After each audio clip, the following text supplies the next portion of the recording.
This video is to demonstrate our monthly lubricator inspection process.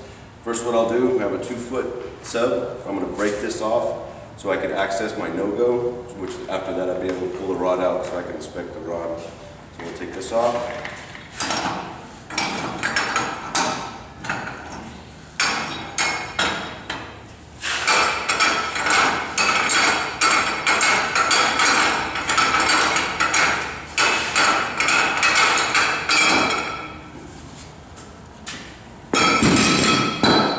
I'm going to push the rod back so I can access the no-go. Use a hammer and punch. This is the no-go. There's a retaining pin. So when it's inside the sub, it can't come out.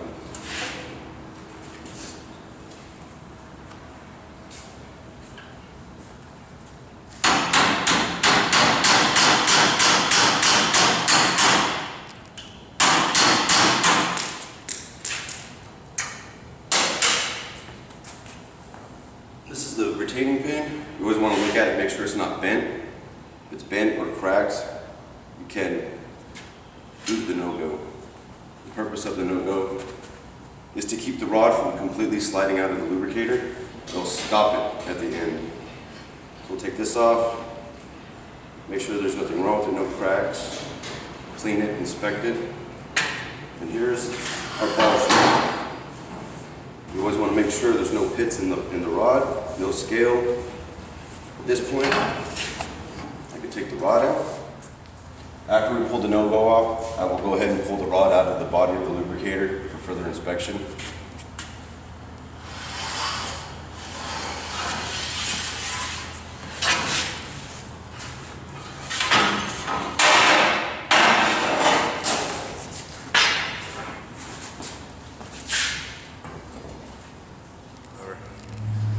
After we pull the rod out of the lubricator, we'll go ahead and use WD-40 and a cleaner rag to clean the entire rod to inspect it for any kind of pitting. And the reason for that is this smooth rod surface contacts this packing. And it's smooth inside, and if there's any pitting, it can allow pressure to bypass the rod and escape into atmosphere, which is defeating the whole purpose of using a lubricator. So we'll just start at the end.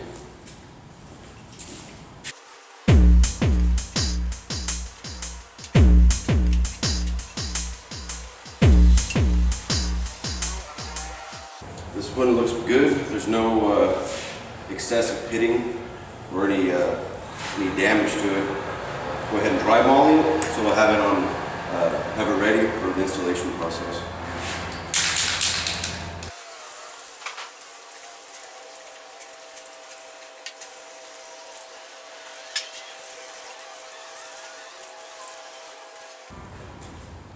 After we cleaned and inspected it, I applied dry molly, which is a dry lubricant and protectant.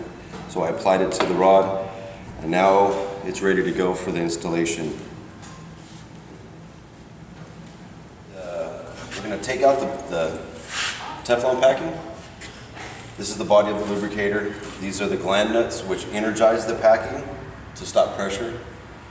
And what I'll do now is I'll remove the gland nut so I can inspect it.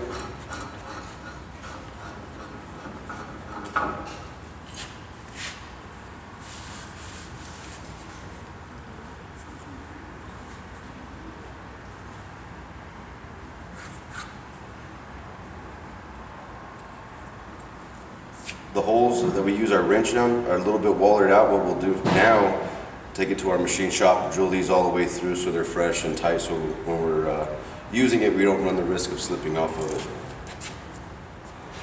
And inside here is our Teflon packing. This is a new packing set that I have to replace the old one with. And I'll use a pick to pull it out.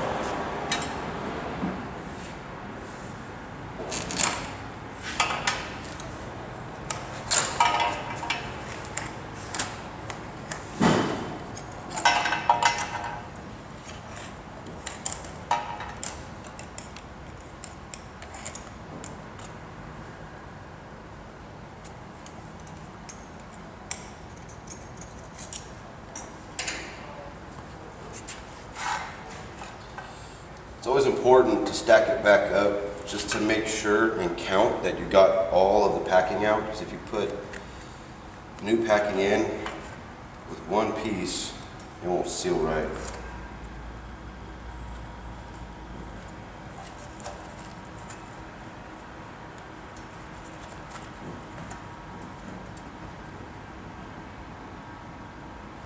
Got all of it, and what I'll do now is I'll go ahead and clean everything out so it's nice and clean for the new packing. I went ahead and got the packing out of the lubricator, bottom and on the top, and what we'll do before we go ahead with reinstalling the new packing in the polish rod, I want to go over our bleed-off valves, our manifold quick connects, top and bottom, just to make sure the valves operate, which we'll check now. Full open to full close.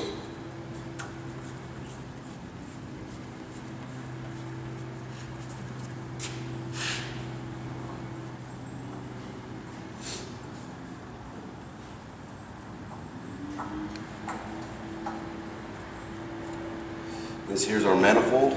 We use this when we're setting or pulling plugs under pressure. Go ahead and install it.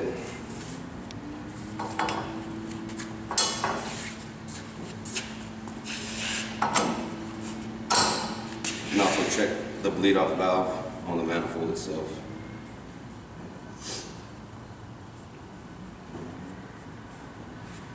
Check the hose, make sure there's no damage to it. It's our liquid-filled pressure gauge, make sure it's reading 0. Everything seems to be good, so we'll go ahead and set this off to the side and get ready to put it back together. Okay, we got everything ready to go back together. We cleaned the bottom and the top sections where the new packing is going to go. We also have our gland nuts, or packing nuts. Like I said earlier, we have them drilled all the way through for our wrench so it doesn't run the risk of slipping out. So we have both of them ready to go. And for the packing, this is just Chevron Teflon packing. It's got a groove on one side and a taper on the other. These are directional. You have to put the flare to the pressure side, so on the bottom the flare is going to be pointing down, and on top the pressure is going to be coming down, so you're going to have the flare facing up. So everything's ready to go, and we'll put her together. So we got the rod partially installed. What I'll do first, I'll take the first set of packing. Like I said, they're directional, so I'll make sure they get installed the right direction. So I'll just go ahead and slide them.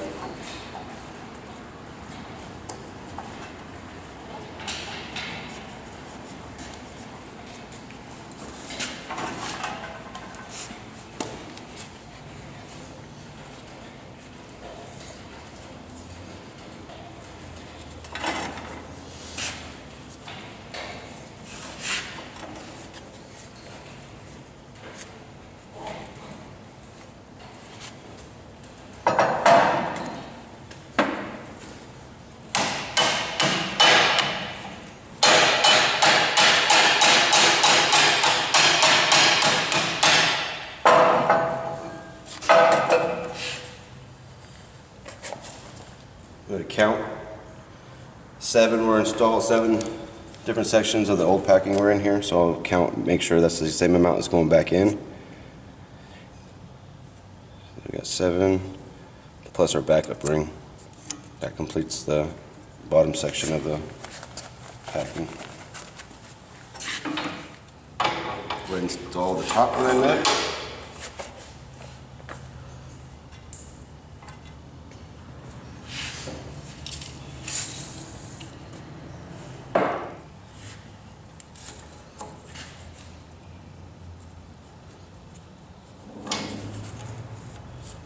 Now, put a little grease on them because they are going to be a tight fit.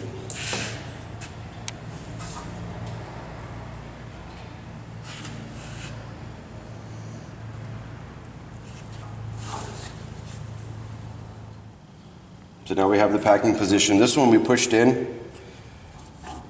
It's already in, so we'll use the gland nut to push it all the way in and set the packing down on the body of the lubricator. But this is what it looks like before.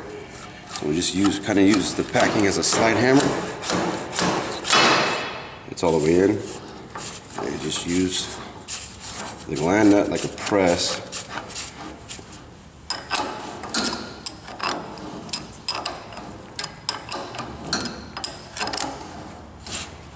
Push that rod in a little bit.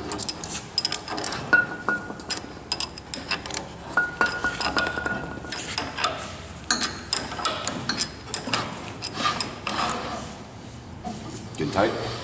Okay. So the top one's done. Now we'll do the bottom one.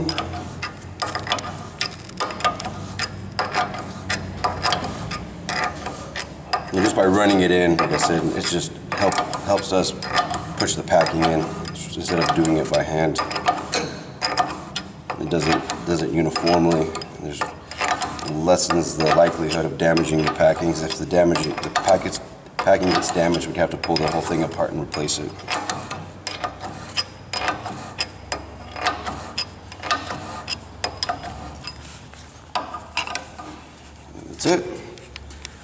That's it. Packing is installed. We can go ahead and finish buttoning up the rest of the lubricator, and it should be ready for service. All right, now that we have our polish rod reinstalled, we'll go ahead and reinstall our no-go. It's very important that you get it lined up because the hole's offset. If you have it flipped 180 degrees, the hole won't line up.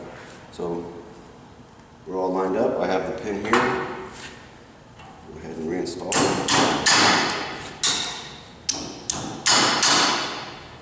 And here's our no-go. And we have the Teflon on our sub here. We can install the rest of the lubricator, and the lubricator will be completely done.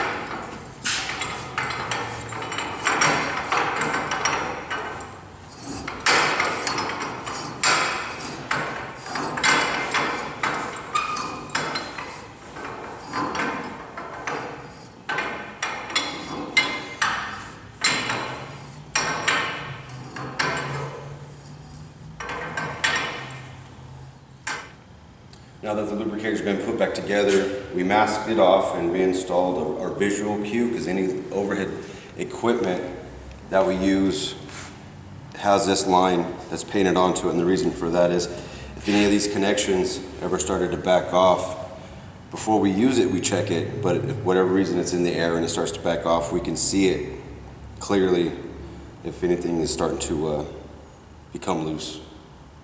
And this is done every time that we break it apart.